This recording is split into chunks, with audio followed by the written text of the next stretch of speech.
Assalamualaikum warahmatullahi wabarakatuh. Perkenalkan, nama saya Iqmal Maulana Lukman dengan NIM 2072120 kelas 5A program studi Tadris Biologi. Video ini dibuat untuk memenuhi tugas akhir semester dengan mata kuliah Profesi Keguruan dengan dosen pengampu Ibu Devi Novalian MPD dengan materi yakni sistem reproduksi. Assalamualaikum warahmatullahi wabarakatuh. Waalaikumsalam warahmatullahi wabarakatuh. Selamat pagi anak-anak. Pagi Pak. Bagaimana kabarnya? Baik Pak. Ya, di musim yang sering berganti-ganti ini kadang menjadi kemana, jaga kesehatan kalian baik ya, jangan sakit. Ya Pak. Apalagi kita sudah di ujung semester, jadi jaga kesehatan kalian. Nah, untuk hari ini apa kalian tidak hadir? Hadir semua Pak. Alhamdulillah.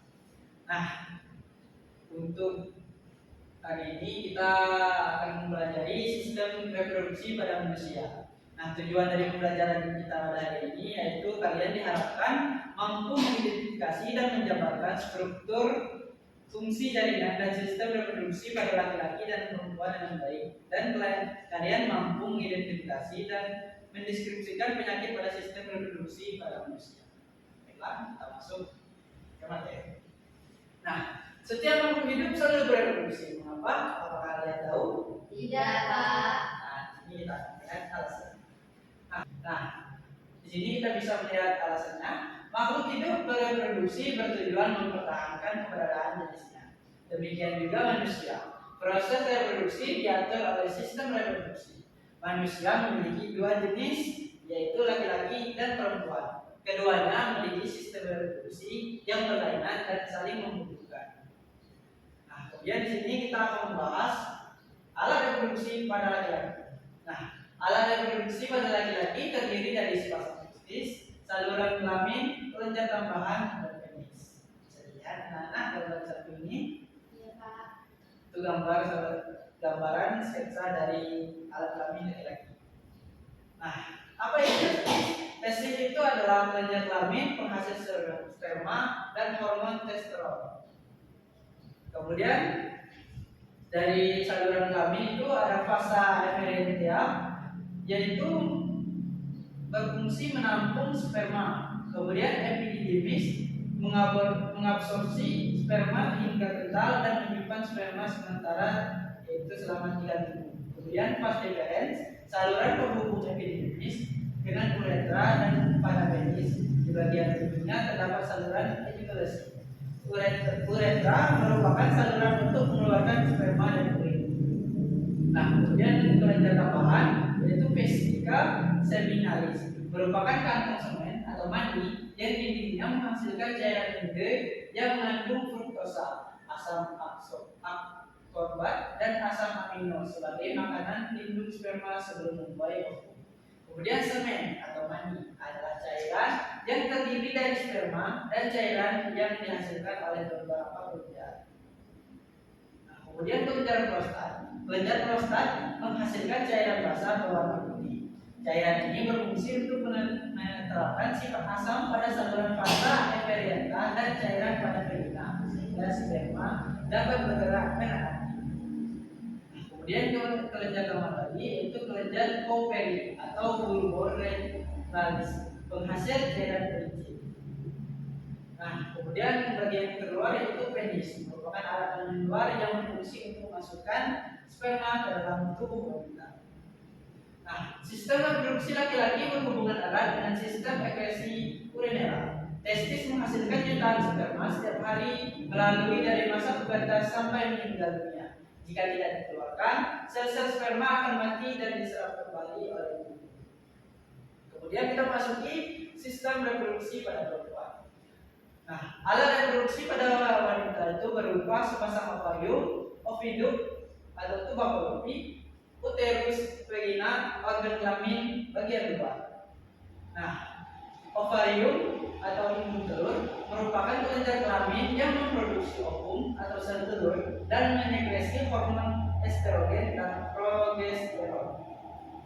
Ovidum atau tubakolopi yaitu saluran telur berfungsi menyalurkan sel telur ke uterus atau rahim dengan gerakan peristaltik dan dibantu oleh gerakan silia pada dindingnya.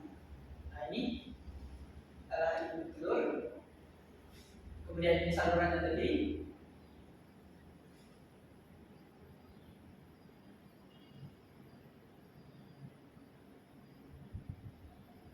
Nah, kemudian itu uterus atau rahim. Nah, tempat perkembangan embrio selama kehamilan kalau uterus mampu mengembang hingga 500 kali lipat. Jadi dari ukuran ini bisa melebar hingga 500 kali lebih besar untuk menampung sebuah bayi. Kemudian vagina. Vagina ini adalah tempat penis pada saat kopulasi dan sebagai jalan keluar bayi pada saat proses kelahiran. Ini betul. Kemudian organ kelamin luar. Organ kelamin luar pada perempuan itu keramat klitoris, strukturnya itu sama dengan penis. Kemudian vulva terdiri atas labium mayor, bibir besar, dan labium minor, itu bibir kecil. Lubang saluran kencing, lubang vagina atau bagian terluar dari vagina, dan terakhir itu fundus atau bagian di paha. Nah, di sini kita bisa melihat bentukan dari sel kelamin, yaitu bentukan sel sperma atau spermatogenesis. Terjadi di dalam testis, spermatogonium bersifat diploid dan selalu membelah diri secara mitosis sehingga berjumlah banyak. Sebagian spermatogonium membesar menjadi spermatosit primer. Spermatosit primer terus membelah diri secara mitosis membentuk spermatosit sekunder. Spermatosit sekunder membelah diri kembali secara mitosis menjadi spermatid.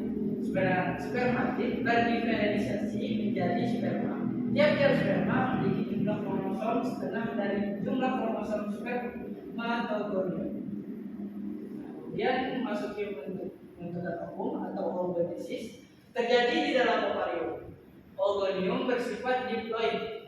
Oogonium membelah diri secara mitosis sehingga berjumlah banyak. Oogonium berkembang menjadi oosit primer. Oosit primer membelah diri secara meiosis menjadi oosit sekunder dan badan kutub pertama. Oosit sekunder mengandung kuning telur dan sitoplasma. Badan kutub pertama merupakan inti sel yang kemudian membelah diri menjadi dua.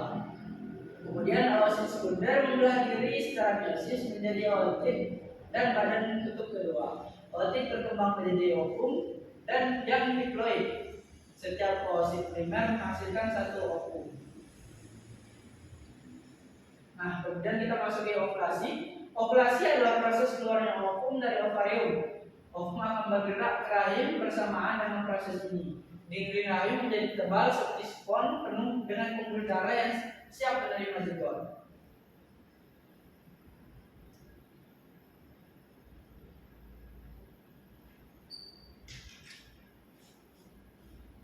Sekarang masuk. Kemudian fertilisasi atau proses pembuahan. Nah, fertilisasi adalah proses peleburan antara satu sel sperma dengan satu sel telur atau ovum yang sudah matang. Di sini bisa dilihat sel telurnya.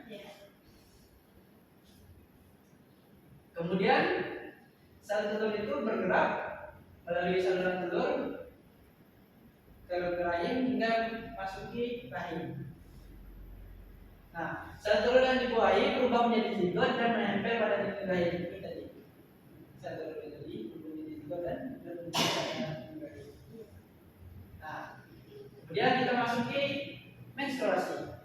Bila ovum tidak dibuahi, dinding rahim yang telah menebal dan penuh dengan pembuluh darah akan rusak dan meluruh atau runtuh bersama-sama dengan ovum.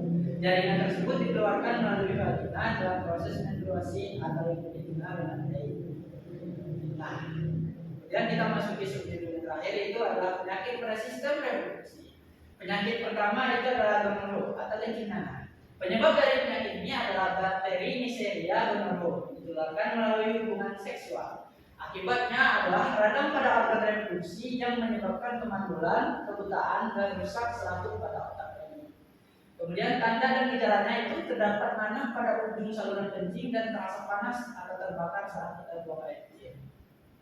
Kemudian sifilis. Penyebab dari penyakit sifilis ini adalah bakteri Treponema pallidum ditularkan melalui hubungan seksual. Akibatnya adalah kerusakan organ reproduksi pada stadium lanjut, sifilis menyerang hati, susunan saraf, dan otak. Kemudian herpes genital. Penyebab dari virus herpes ini adalah simplex serotype 2, tularkan melalui hubungan seksual. Akibatnya adalah gangguan pada organ reproduksi, kulit, dan menyebabkan kanker rahim. Nah, kemudian itu adalah kemutihan atau flor albus.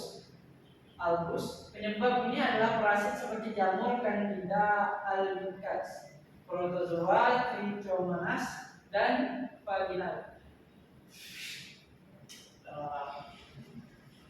Kemudian penyakit kemutihan atau flor albus, penyebabnya adalah parasit seperti jamur, Candida albicans, protozoa, Trichomonas vaginalis, bakteri, dan virus. Candida albicans menyukai lingkungan yang mengandung gula dan hangat, sering ditemukan pada wanita hamil dan penderita diabetes mellitus. Akibat dari penyakit ini adalah gangguan pada organ reproduksi wanita. Nah, kemudian AIDS atau Acquired Immune Deficiency Syndrome. Penyebab ini adalah virus HIV atau Human Immunodeficiency Virus. Akibatnya adalah hilangnya daya kekebalan tubuh terhadap penyakit karena virus ini menyerang sel-sel darah putih. Penyebarannya ini kontak cairan tubuh dengan penderita AIDS secara langsung. Orang yang terinfeksi virus HIV akan menderita AIDS setelah 6 bulan atau lebih tergantung daya tahan tubuh dari penderita tersebut. Nah, kemudian selesailah materi kita pada ini. Anak-anak ada yang ingin ditanyakan dari materi yang Bapak sampaikan? Cukup, Pak. Baiklah. Untuk pertemuan selanjutnya, Bapak ingin kalian mengerjakan tugas harian di rumah ya. Tugas harian di rumahnya itu adalah kalian menuliskan berbagai macam-macam penyakit selain yang kita tampilkan di slide tadi. Kemudian kalian cari solusi-solusi atau pencegahan dari penyakit-penyakit tersebut dan dikumpulkan pada pertemuan kita selanjutnya pada minggu depan.